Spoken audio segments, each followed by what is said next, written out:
السلام علیکم ورحمۃ اللہ وبرکاتہ۔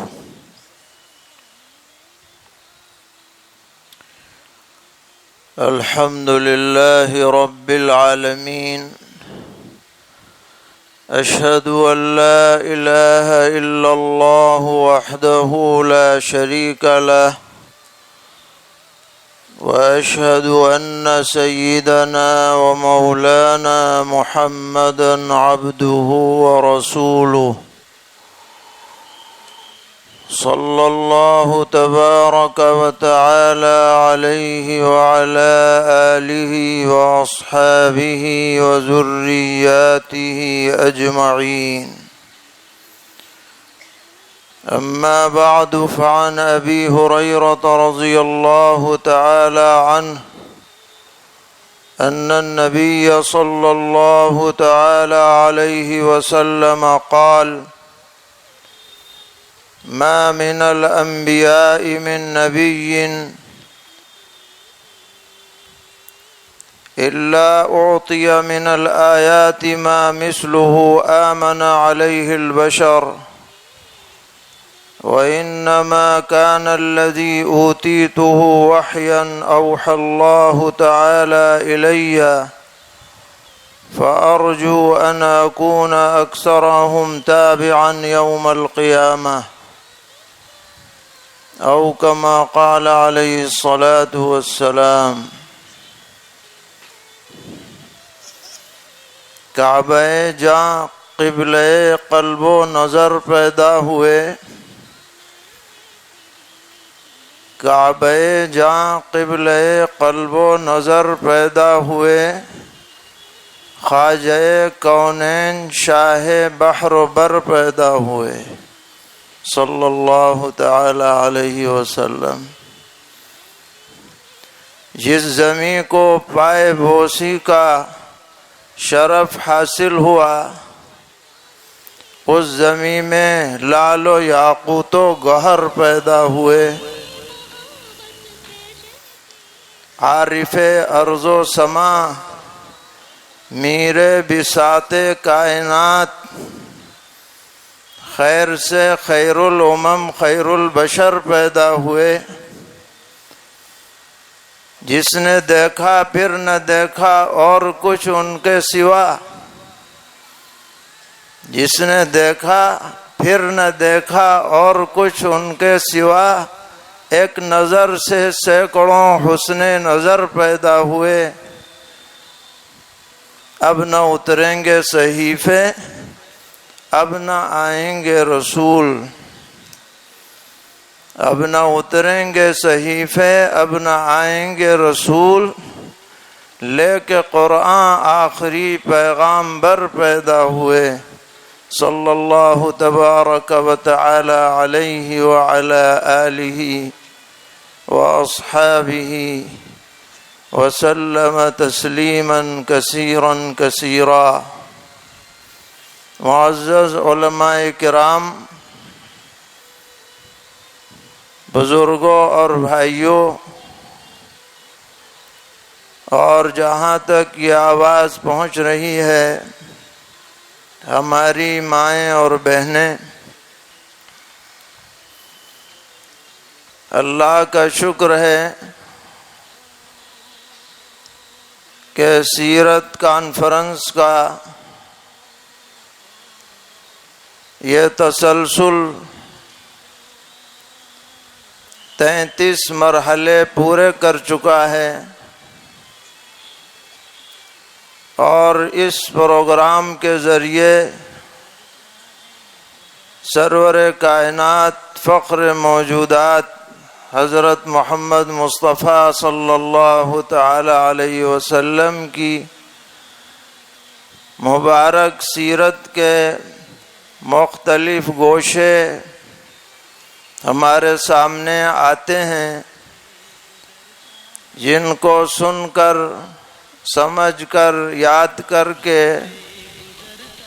جہاں اصلاح کا جذبہ پیدا ہوتا ہے، وہیں پیغمبر علیہ الصلاۃ والسلام کی محبت، عقیدت اور تعظیم میں بھی اضافہ ہوتا ہے۔ اللہ کا شکر ہے، اس کا انعام اور احسان ہے کہ اس نے ہمیں سچا اور مستحکم دین عطا فرمایا، اور اس دین تک پہنچنے کے لیے الصادق الامین خاتم النبیین سرور کائنات محسن انسانیت حضرت محمد مصطفیٰ صلی اللہ تعالی علیہ وسلم کی نسبت نصیب فرمائی۔ یہ ایسا انعام ہے جس کا زندگی بھر بھی اگر ہم شکریہ ادا کریں تو شکر ادا نہیں کر سکتے، اس لیے کہ دنیا آخرت کی کامیابی اور فلاح اور نجات اور اللہ کا قرب اور اس کی رحمتوں کا استحقاق حضرت محمد مصطفیٰ صلی اللہ تعالی علیہ وسلم سے نسبت کے بغیر نہ کسی کو حاصل ہوا ہے نہ حاصل ہو سکتا ہے۔ اس وقت آپ کے سامنے مسلم شریف کی ایک روایت پڑھی گئی ہے جو سیدنا حضرت ابو ہریرہ رضی اللہ تعالی عنہ سے منقول ہے۔ وہ فرماتے ہیں کہ نبی اکرم علیہ الصلاۃ والسلام نے ارشاد فرمایا کہ اللہ تعالی نے جتنے بھی پیغمبر دنیا میں مبعوث فرمائے تو ان کو کچھ نشانیاں عطا فرمائیں، جن نشانیوں کو دیکھ کر لوگ ان پر ایمان لائے، کیونکہ یہ بات بالکل کھلی ہوئی ہے کہ اگر کوئی شخص ہمارے پاس کسی بڑی شخصیت کا نمائندہ بن کر آئے اور کوئی پیغام پہنچانا چاہے تو ہم سب سے پہلے یہ تحقیق کرنا چاہتے ہیں کہ یہ جو نمائندگی کر رہا ہے یہ واقعی صحیح ہے بھی یا نہیں۔ اس کے بغیر ہم اس کی بات کو مانتے نہیں ہیں، تسلیم نہیں کرتے ہیں۔ تو جب دنیا والوں کے نمائندوں کا یہ حال ہے تو جو ذات یہ کہے کہ میں اللہ کا رسول ہوں، اللہ کا پیغمبر ہوں، اللہ کی طرف سے مجھے بھیجا گیا ہے، تو لازم ہے کہ اس کے ساتھ کوئی دلیل ہو، علامت ہو، نشانی ہو، جب ہی اس کی بات کو مانا جائے گا۔ تو پیغمبر علیہ السلام فرماتے ہیں کہ تمام انبیاء علیہم السلام کو اللہ تعالی نے نشانیاں عطا کی، جن کو دیکھ کر لوگوں کو یقین ہو گیا کہ یہ سچے پیغمبر ہیں، یہ جو بات کہہ رہے ہیں وہ حق ہے، ان کی نمائندگی برحق ہے۔ چنانچہ قرآن پاک میں ان نشانیوں کا ذکر ہے، آپ نے پڑھا ہوگا، سنا ہوگا کہ سیدنا حضرت ابراہیم علی نبینا و علیہ الصلاۃ والسلام کے لیے اللہ تعالی نے آگ کو سلامتی اور امن کی جگہ بنا دیا۔ جو آگ لوگوں کو جلا دیتی ہے، بھسم کر دیتی ہے، اللہ تعالیٰ نے اس آگ کو حکم دے دیا کہ تم میرے پیارے ابراہیم پر برد اور سلام بن جاؤ۔ یہ معجزہ ہے جسے دیکھ کر ماننے والوں نے مان لیا، یقین کر لیا کہ ابراہیم علیہ السلام کا دعویٰ سچا ہے، برحق ہے، ورنہ تو آگ تو کسی کو نہیں چھوڑتی، سب کو جلا دیتی۔ اسی طرح آپ نے سنا اور پڑھا ہوگا کہ سیدنا حضرت موسیٰ علی نبینا وعلیہ الصلاۃ والسلام کو جب نبوت عطا ہوئی تو ساتھ میں 2 نشانیاں بھی عطا ہوئیں کہ آپ کی عصا اللہ کے حکم سے اژدہا بن جاتی ہے اور دوبارہ اسے پکڑتے ہیں تو پھر وہ عصا کا عصا حسب سابق لوٹ آتا ہے، اور آپ جب ہاتھ نکالتے ہیں گریبان سے تو وہ چمکتا ہوا نکلتا ہے، فَإِذَا هِيَ بَيْضَاءُ لِلنَّاظِرِينَ۔ اور پھر جب جادوگروں سے مقابلہ ہوتا ہے تو اللہ تبارک و تعالی موسیٰ علیہ السلام کو فتح مبین عطا فرماتے ہیں، جسے دیکھ کر سارے جادوگر ایمان لے آتے ہیں اور یقین کر لیتے ہیں کہ ان کے پاس جو نشانی ہے اس کا کوئی توڑ دنیا میں نہیں ہے۔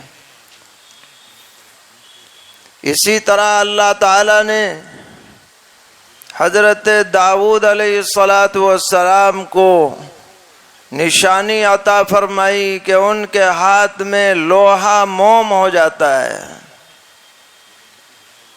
اور حضرت سلیمان علیہ السلام کو ایسی حکومت عطا فرمائی جو انسان، جنات، چرند پرند، ہوا سب پر چلتی تھی۔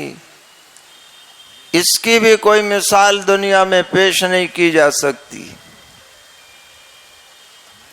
اور سیدنا حضرت عیسیٰ علیہ السلام کو تو اللہ نے سراپا نشانی بنا دیا کہ بغیر باپ کے پیدا ہو گئے،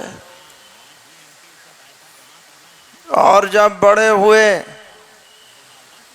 مردے سے جا کر کہا قم باذن اللہ تو مردہ زندہ ہو گیا،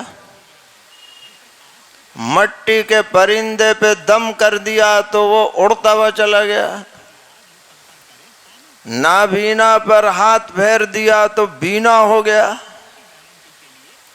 کوڑھی پر ہاتھ پھیر دیا صحت یاب ہو گیا۔ ساری دنیا حیران کہ بھئی یہ کیا چیز ہے، اور لوگ ایمان لے آئے۔ تو اللہ تعالیٰ نے انبیاء علیہ السلام کو نشانیاں عطا فرمائیں، علامتیں عطا فرمائیں، ماننے والوں نے مانا، تسلیم کیا، اسلام قبول کیا، سچا دین قبول کیا۔ سرور عالم صلی اللہ تعالی علیہ وسلم فرما رہے ہیں کہ یہ تو پہلے انبیاء کا حال تھا کہ ان کو علامتیں ملیں، لیکن میرا حال یہ ہے کہ مجھے اللہ تعالیٰ نے ہر طرح کی علامتیں عطا فرمائی ہیں۔ ایسی علامتیں بھی ہیں جو مشابہ ہیں پہلے انبیاء علیہ السلام کے، اور ایک ایسی علامت ہے جو میرے ساتھ خاص ہے، جو اوروں کو اس انداز میں عطا نہیں کی گئی۔ چنانچہ حضرات علماء نے سرور عالم صلی اللہ تعالی علیہ وسلم کے معجزات، یعنی آپ کی نبوت کی نشانیاں، دلائل کتابوں میں جمع فرمائے ہیں۔ خاص طور پر حضرت امام بیہقی رحمۃ اللہ علیہ نے دلائل النبوہ نام کی کتاب لکھی ہے، کئی جلدوں میں اور حضرت علامہ سیوطی رحمۃ اللہ علیہ نے الخصائص الکبریٰ کے نام سے کتاب لکھی ہے، علماء جانتے ہیں۔ ان میں وہ معجزات جمع کیے ہیں جو سرور عالم صلی اللہ تعالی علیہ وسلم کو عطا کیے گئے، جن کو دیکھ کر ماننے والوں نے مانا، تسلیم کیا۔ چنانچہ ان میں ایک بڑی نشانی چاند کے 2 ٹکڑے ہونے کی ہے۔ مکے کے لوگوں نے آپ سے مطالبہ کیا تھا کہ ہم تو جب آپ کو مانیں گے جب آپ اس نکلے ہوئے چاند کے 2 ٹکڑے کر دیں۔ ظاہر ہے کہ یہ آدمی کے بس کی بات نہیں ہے کہ چاند کے 2 ٹکڑے کر دے،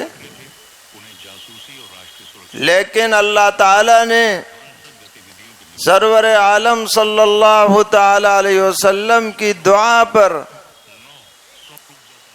چاند کے 2 ٹکڑے کر کے دکھلا دیے، اور جو لوگ وہاں موجود تھے انہوں نے اپنی آنکھوں سے یہ نشانی دیکھ لی۔ قرآن پاک میں اس کا ذکر ہو گیا، اقتربت الساعۃ وانشق القمر، قیامت آ چکی، بس چاند کے 2 ٹکڑے ہو گئے۔ جو اللہ چاند کے 2 ٹکڑے کر سکتا ہے اس کے لیے قیامت لانا کوئی مشکل نہیں۔ لوگوں کو آج بھی تعجب ہوتا ہے کہ چاند تک تو پہنچنا ہی مشکل ہے، ٹکڑے کیسے ہوئے؟ تو تاریخ کی کتابوں میں لکھا ہے معتبر سندوں سے کہ ہندوستان میں مالابار کے ساحل پر مسلمانوں کی ایک جماعت پہنچتی ہے۔ وہاں ایک شہر تھا جس کا نام تھا گدن کلور، اور وہاں جو بادشاہ تھا اس زمانے میں اس کا نام تھا سامری۔ مسلمانوں کی جماعت نے وہاں تجارت کے ساتھ ساتھ دین کی تبلیغ بھی شروع کی۔ بادشاہ تک شکایت پہنچی کہ کچھ لوگ آئے ہیں دوسری جانب سے اور یہاں اپنا مذہب لوگوں میں پھیلا رہے ہیں۔ بادشاہ نے ان کو بلایا اور ترجمان کے ذریعے بات چیت ہوئی۔ انہوں نے اپنا پیغام سنایا، اور چونکہ یہ لوگ سورج اور چاند کی پرستش کرنے والے تھے، اس لیے جماعت کے لوگوں نے یہ کہا کہ ہمارے پیغمبر علیہ السلام کی دعا کی برکت سے چاند کے 2 ٹکڑے ہو گئے، چندرما کے 2 ٹکڑے ہو گئے۔ بادشاہ کو بڑی حیرت ہوئی کہ چاند بھی کہیں 2 ٹکڑے ہو سکتا ہے، اسے یقین نہیں آیا۔ تو اس کی حکومت میں پرانے زمانے سے یہ دستور تھا کہ ہر دن جو اہم واقعہ پیش آئے اسے رجسٹر میں لکھا جائے کہ آج یہ واقعات پیش آئے۔ تو اس نے کارندوں کو حکم دیا کہ جو روز نامچے لکھے ہوئے ہیں انہیں تلاش کرو، جتنے سال کے بھی مل سکیں ہر دن کا روز نامچہ دیکھو۔ یہ لوگ جو بتلا رہے ہیں اس کی تصدیق ہو جائے گی۔ اگر یہ سچے ہیں تو یہاں بھی وہی چاند ہے جو عرب میں چاند ہے، کوئی الگ تھوڑی ہے۔ اگر وہ 2 ٹکڑے ہوگا تو یہ واقعہ کوئی ہلکا واقعہ تو ہے نہیں، ضرور ہمارے روز نامچے میں لکھا ہوا ہوگا۔ اس نے اپنے کارندوں کو لگا دیا کہ چلو تلاش کرو۔ تلاش کرتے رہے تو اس کے باپ دادا کے زمانے کا ایک روزنامچہ ملا۔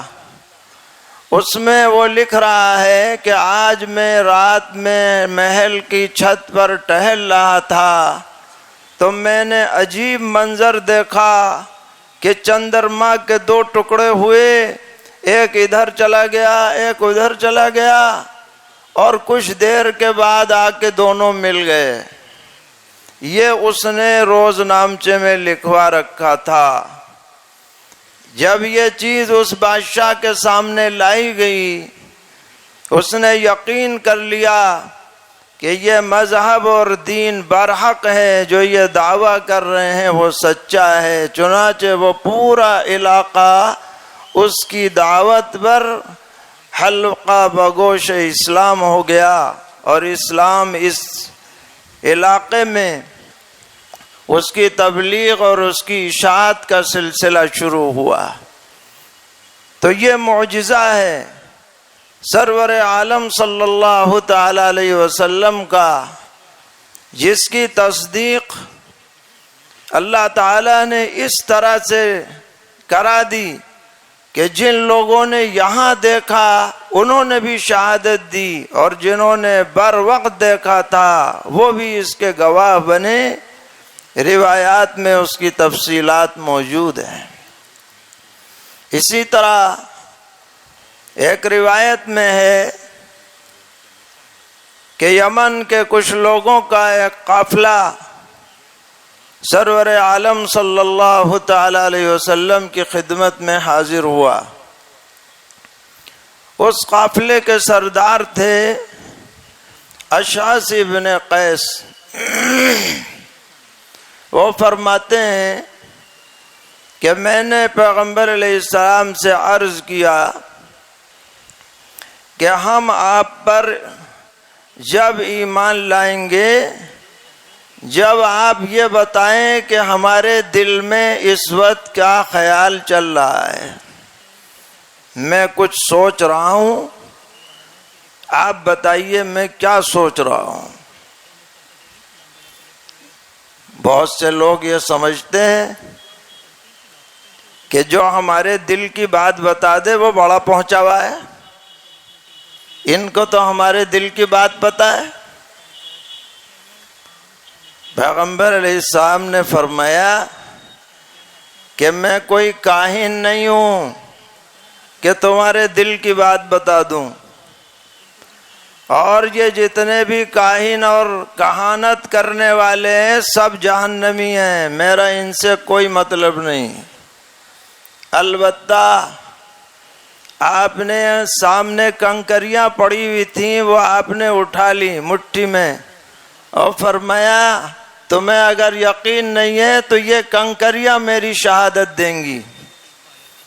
چنانچہ ان کنکریوں سے اشہد ان لا الہ الا اللہ واشہد ان محمد رسول اللہ کی آواز اس پورے قافلے نے سنی، اور وہ سب یہ آواز سن کر ایمان لے آئے اور اسلام سے مشرف ہو گئے۔ یہ بھی معجزہ ہے، ورنہ آج تک آپ نے پتھر سے کوئی آواز نہ سنی ہوگی۔ پتھر سے آواز آنا، کلمہ شہادت ان سے صادر ہونا، یہ پیغمبر علیہ السلام کی رسالت اور نبوت کا ایک معجزہ ہے، نشانی ہے، لوگوں نے اسے تسلیم کیا۔ اسی طرح صحیح روایت میں ہے کہ ایک دیہاتی پیغمبر علیہ السلام کی خدمت میں حاضر ہوا، اور اس نے یہ کہا کہ میں تو جب مانوں گا آپ کو جب یہ درخت اور اس کی ٹہنی آپ کی تصدیق کرے گی، جب میں آپ کی بات مانوں گا۔ بظاہر یہ لگتا ہے کہ اس نے زج کرنے کے لیے یہ کہا ہوگا کہ ایسا تو ممکن نہیں ہے کہ درخت سے کوئی آواز آئے، درخت کسی کی تابعداری کرے۔ لیکن نبی اکرم علیہ الصلاۃ والسلام نے اس کے کہنے پر درخت کو آواز دی اور وہ درخت اپنی جگہ سے ہل کر کے اور آپ کے سامنے آ گیا، اور ایسا لگنے لگا گویا کہ وہ آپ کے سامنے جھک رہا ہے اور آپ کی تصدیق کر رہا ہے۔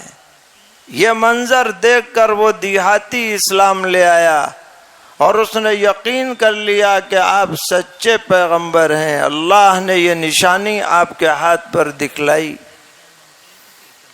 اسی طرح بہت بڑی نشانی، عظیم نشانی، جس کی نہ کوئی نظیر پہلے ہے اور نہ بعد میں ہے، آپ کا مکہ معظمہ سے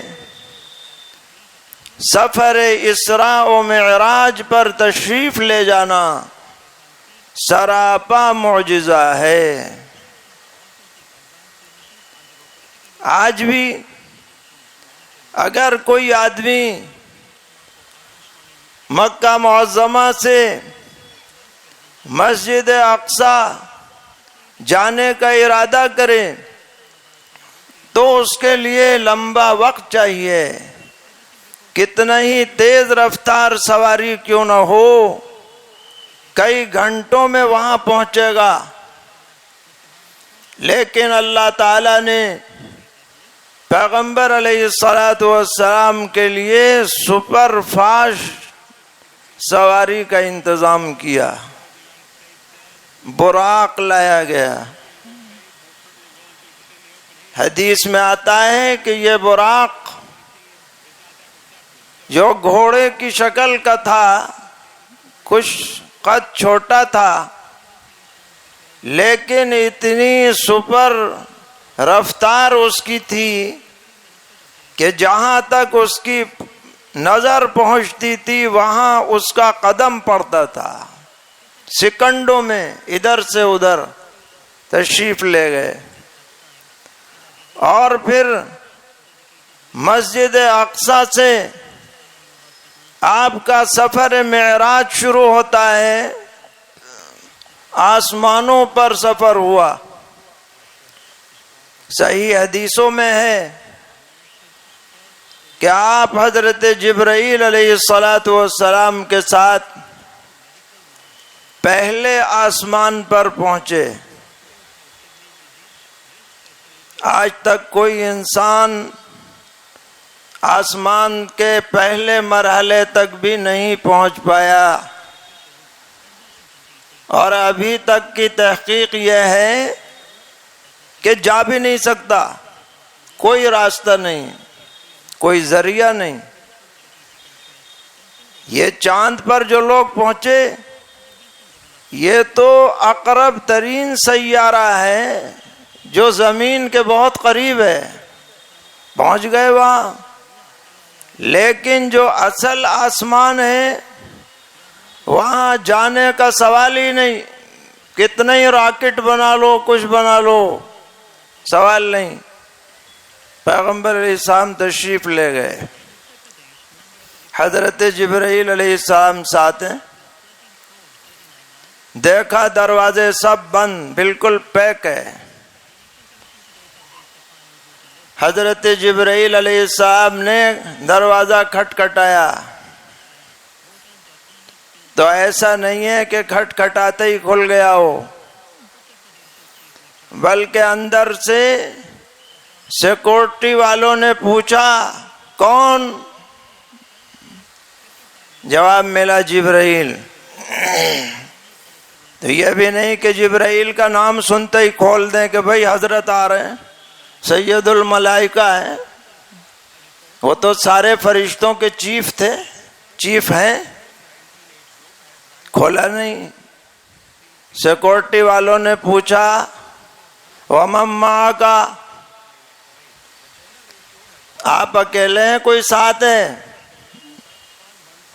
جواب ملا کہ جی محمد ساتھ ہیں ہمارے صلی اللہ تعالی علیہ وسلم۔ اب بھی نہیں کھلا۔ ایسا نہیں کہ بھائی حضور تشریف لا رہے ہیں، جبرائیل علیہ السلام ساتھ آ رہے ہیں، گیٹ کھول دیا جائے فوراً. بلکہ پھر سیکورٹی والے نے پوچھا اَوَا قَدْ بُعِثَ إِلَيْهِ، کیا جو محمد صلی اللہ علیہ وسلم کو ساتھ لا رہے ہو ان کے لیے دعوت نامہ اللہ کی طرف سے گیا ہے، اجازت ملی ہوئی ہے؟ جب کہا گیا کہ ہاں قد بعث الیہ، تب دروازہ کھلا. سوال یہ ہے کہ کیا ایسا نہیں ہو سکتا تھا کہ جب حضور یہاں سے چلتے پہلے ہی سے دروازہ کھول دیا جاتا، فرشتوں کی لائن لگا دی جاتی کہ حضرت آ رہے ہیں، استقبال ہو جاتا، زبردست قسم کا لاکھوں کروڑوں فرشتے لائن میں لگا دیے جاتے؟ کیا یہ کوئی مشکل تھا؟ اللہ تعالیٰ حکم دیتے تو کیا ایسا نہیں ہو سکتا تھا؟ ضرور ہو سکتا تھا، لیکن پیغمبر علیہ السلام کو یہ دکھلانا تھا کہ آسمانوں پر بہت زبردست سیکورٹی کا انتظام ہے، یہاں نہ کوئی آ سکے نہ جا سکے، نہ اتر سکے نہ چڑھ سکے بغیر اللہ تعالیٰ کی اجازت اور حکم کے. ہر آسمان پر اس سیکورٹی سے گزرنا پڑا، اور وہاں آپ کی انبیاء علیہم السلام سے ملاقاتیں ہوئیں. پہلے آسمان پر جن انبیاء علیہم السلام سے ملاقات ہوئی ان میں سیدنا حضرت عیسیٰ علی نبینا وعلیہ الصلاۃ والسلام بھی ہیں، جو انبیاء بنی اسرائیل کے خاتم ہیں، ان کے آخری پیغمبر ہیں بنو اسرائیل کے. اور یہ ہمارا عقیدہ ہے، یقین ہے، ایمان ہے کہ حضرت عیسیٰ علی نبینا وعلیہ الصلاۃ والسلام آسمان پر باحیات تشریف فرمائیں. ان کی وفات نہیں ہوئی، اور وہ قیامت کے قریب دوبارہ دنیا میں نازل ہوں گے، جن سے ہمارے آقا پیغمبر علیہ السلام کی ملاقات ہوئی ہے، اور آپ نے دنیا کو خبر دی ہے کہ عیسیٰ ابن مریم قیامت کے قریب تشریف لائیں گے، اللہ کی کتاب کے موافق تم پر حکومت کریں گے، عدل اور انصاف کے ساتھ. یہ ہمارا عقیدہ ہے. اور حضرت عیسیٰ علیہ السلام کے ہاتھوں دجال قتل ہوگا، جو دجال دنیا کا سب سے بڑا فتنہ ہے، اور اس کا ساتھ دینے والے جو یہودی سب سے بڑی تعداد میں ہوں گے، ان کا انجام بھی حضرت عیسیٰ علیہ السلام کے ہاتھوں ہونے والا ہے. اس پر ایسا یقین رکھنا چاہیے جیسے اس وقت رات ہونے کا یقین ہے. یہ بات پیغمبر علیہ السلام نے امت کو بتلائی ہے. پھر آپ کی اور انبیاء علیہ السلام سے ملاقاتیں ہوئیں، اور آپ سدرۃ المنتہا تک تشریف لے گئے. سدرۃ المنتہا وہ چیک پوسٹ ہے جہاں نیچے کی چیزیں اوپر اور اوپر کی چیزیں نیچے آتی ہیں، اور وہاں جو ہوا سو ہوا. اس تفصیل کا یہ موقع نہیں ہے، لیکن اس سفر کی دو خاص باتیں ہیں. پہلی بات یہ ہے کہ اللہ تعالی نے سفر سے واپسی میں 2 تحفے عطا فرمائے۔ مسلم شریف میں روایت ہے، پہلا تحفہ نمازیں عطا فرمائیں امت کو، جو پہلے 50 تھیں پھر 5 رہ گئیں، مگر ثواب 50 کا ہے۔ یہ تحفہ ملا سفر اسراء و معراج میں۔ یہ امت کے لیے عظیم تحفہ ہے۔ ایسی عبادت 5 وقتہ اور مختلف اوقات میں کسی اور کو عطا نہیں ہوئی جو اللہ نے امت محمدیہ کو عطا فرمائی ہے، جو اللہ سے قرب کا سب سے بڑا ذریعہ ہے، جو دین اسلام کا سب سے بڑا عملی ستون ہے۔ امت کو اس عبادت سے گہری وابستگی چاہیے۔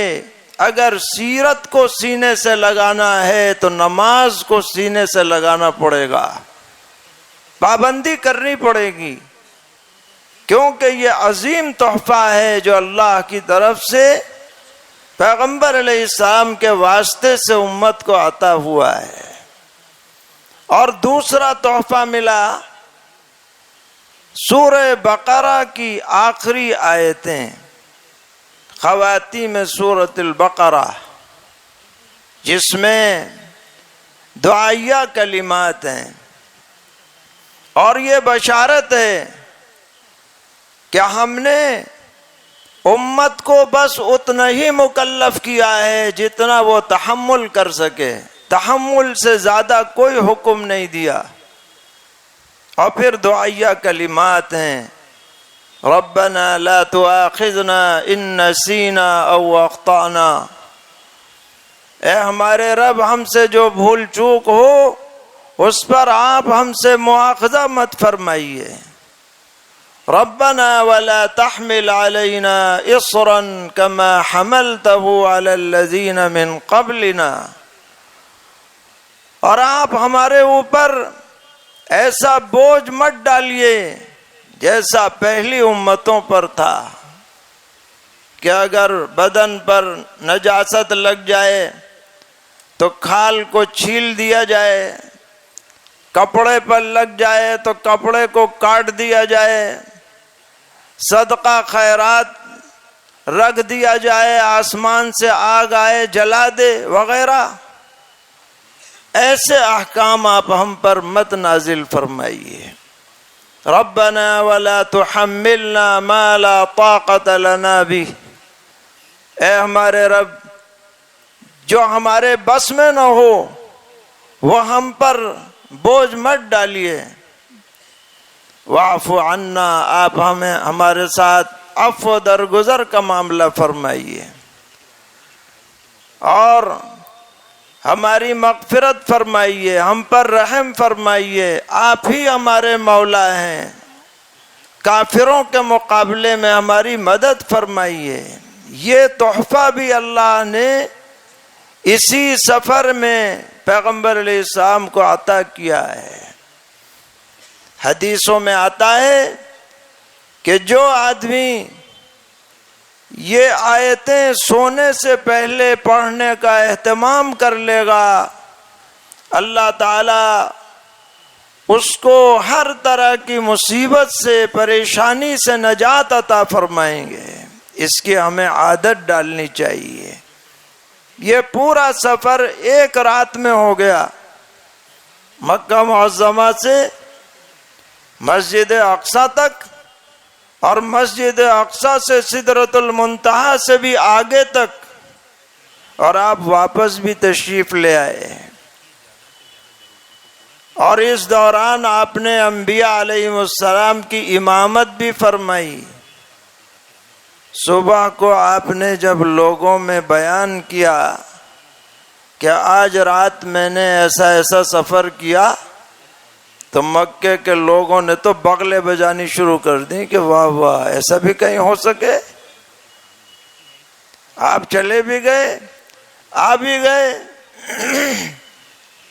ام المومنین حضرت عائشہ رضی اللہ تعالی عنہ فرماتی ہیں کہ پیغمبر علیہ السلام نے مجھ سے خود فرمایا کہ عائشہ مجھے سب سے زیادہ ذہنی تکلیف اس وقت ہوئی جب مکے کے لوگ، تمہاری قوم کے لوگ سفر اسراء و معراج کے بارے میں مجھے جھٹلا رہے تھے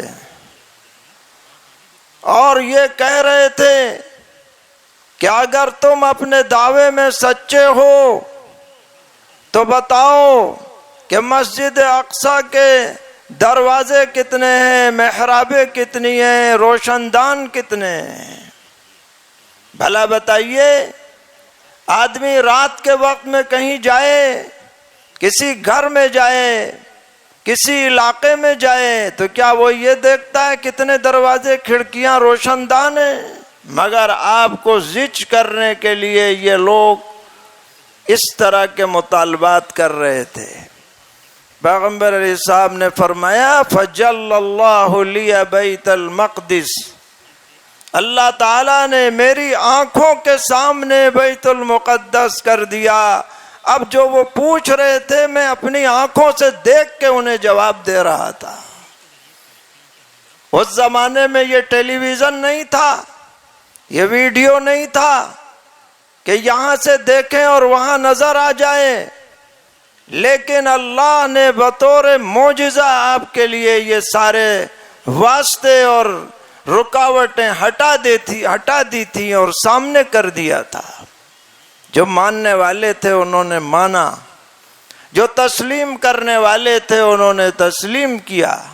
روایت میں ہے کہ سیدنا حضرت ابو بکر صدیق رضی اللہ تعالی عنہ اس وقت وہاں نہیں تھے۔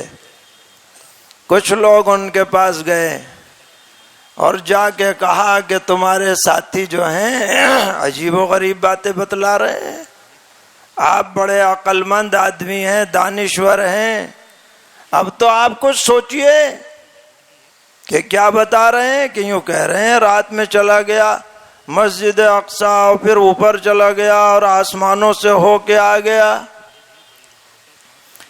تو حضرت ابو بکر رضی اللہ تعالی عنہ نے بغیر کسی ادنا سے تکلف کے اور توقف کے فرمایا کہ میں گواہی دیتا ہوں، اگر جو تم کہہ رہے ہو وہ سچ ہے، میں گواہی دیتا ہوں کہ یقیناً ایسا ہی واقعہ پیش آیا ہے۔ اور فرمایا کہ ہم نے تو حضور کے کہنے پر جنت جہنم کو مان لیا، قیامت کو مان لیا، آخرت کو مان لیا، یہ کیا بڑی بات ہے؟ جو آپ کہیں گے اس پر یقین ہم رکھیں گے، رکھتے ہیں۔ پیغمبر علیہ السلام کو جب یہ بات معلوم ہوئی تو آپ اس قدر خوش ہوئے کہ آپ نے حضرت ابو بکر کا لقب ہی الصدیق رکھ دیا کہ یہ ہیں تصدیق کرنے والے۔ وہی تصدیق ہمیں بھی کرنی ہے اور اپنے بچوں کا ذہن بھی یہ بنانا ہے، سچائی کا، ایمان کا، یقین کا، جس میں ادنا سا بھی تأمل نہ ہو اور ادنا سا بھی شک اور شبہ نہ ہو۔ الغرض معجزات کی ایک لمبی فہرست ہے، آپ کی انگلیوں سے پانی جاری ہو گیا، تھوڑا سا کھانا بہتوں کے لیے کافی ہو گیا، بیمار کے لیے آپ نے دعا کر دی وہ صحت یاب ہو گیا، آنکھیں دکھنے آ رہی تھیں لعاب دہن لگا دیا ٹھیک ہو گئیں، پاؤں ٹوٹ گیا تھا ہاتھ پھیر دیا پاؤں جڑ گیا۔ کمال ہے، یہ سب معجزات ہیں جو پیغمبر علیہ السلام کو عطا ہوئے۔ فرماتے ہیں لیکن ایک معجزہ میرا امتیازی ہے اور وہ معجزہ ہے قرآن کریم۔ الا وحیا اوتیتہ، یہ جب تک رہے گا لوگ اسے دیکھیں گے، لوگ اسے پڑھیں گے، لوگ اسے سمجھیں گے تو میری رسالت پر یقین کریں گے، میری حقانیت پر ایمان لائیں گے۔ چاند کا 2 ٹکڑے ہونا انہوں نے دیکھا جو اس وقت موجود تھے،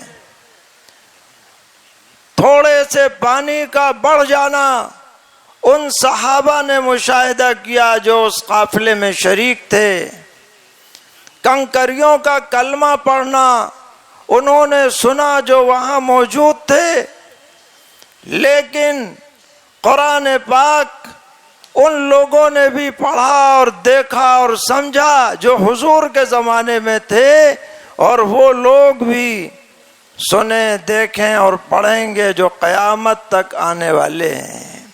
یہ قرآن پیغمبر علیہ الصلاۃ والسلام کی سچائی کی سب سے بڑی علامت ہے، سب سے بڑی نشانی ہے جو باقی رہنے والی ہے۔ پیغمبر علیہ السلام نے فرمایا اس علامت کی وجہ سے فَأَرْجُو أَنْ أَكُونَ أَكْثَرَهُمْ تَابِعًا يَوْمَ الْقِيَامَةِ، مجھے امید ہے قیامت میں میرا قافلہ سب سے زیادہ ہوگا تمام انبیاء علیہ السلام کے مقابلے میں، کیونکہ میری نشانی ہمیشہ باقی رہنے والی ہے۔ ایک شاعر نے کہا ہے مدحت خیر البشر اعجاز ہے تحریر کا، مدحت خیر البشر اعجاز ہے تحریر کا، یہ بھی ایک انداز ہے قرآن کی تفسیر کا۔ اور ایسے الفاظ جن سے پیغمبر علیہ الصلاۃ والسلام کی شان بیان کی جا سکے، امت ایسے الفاظ لانے سے عاجز ہے، اور آپ کی کما حق ہو شان بیان کرنے سے قاصر ہے۔ ہمیں چاہیے کہ ہم قرآن کو سینے سے لگائیں، اپنے بچوں اور بچیوں کو قرآن سے وابستہ کریں، کچھ پڑھائیں نہ پڑھائیں لیکن قرآن ضرور پڑھائیں اور اچھے انداز میں پڑھائیں۔ اگر آپ انہیں اسکول بھیجتے ہیں تو صبح شام کچھ وقت کے لیے مکاتب میں بھیجیے۔ یہ مکاتب ہماری دینی ملی ایمانی ضرورت اور اس کا عظیم تقاضا ہے۔ اگر یہ مکاتب باقی رہیں گے اور قرآنی تعلیم کا تسلسل باقی رہے گا، انشاءاللہ دین نسلوں میں باقی رہے گا، اور یہ بچے بچیاں بڑے ہو کر چاہے کسی بھی ماحول میں رہیں گی ایمان سے محروم نہیں ہوں گی۔ اور اگر ہم نے مکاتب کی طرف توجہ نہیں دی اور بچوں اور بچیوں کو دینی تعلیم اور قرآن سے دور رکھا تو الامان الحفیظ ان کے ایمان کی اور اسلام کی آگے چل کر کوئی ضمانت نہیں دی جا سکتی ہے۔ تو سیرت مقدسہ کا ایک اہم پہلو قرآن کریم سے وابستگی بھی ہے۔ اللہ تعالی ہم سب کو اس کی توفیق عطا فرمائیں، اور جو بھی ہم سے کوتاہیاں ہو رہی ہیں ان کو معاف فرمائیں، قرآنی ہدایات پر عمل کی سعادت سے بہرور فرمائیں، اس اجلاس کو قبولیت سے نوازیں، مفید اور بہتر ثمرات اس کے ظاہر فرمائیں، سبھی معاونین و منتظمین کو اجر جزیل عطا فرمائیں۔ وصلی اللہ تعالی علی خیر خلقہ محمد وعلى آله وأصحابه وذرياته أجمعين.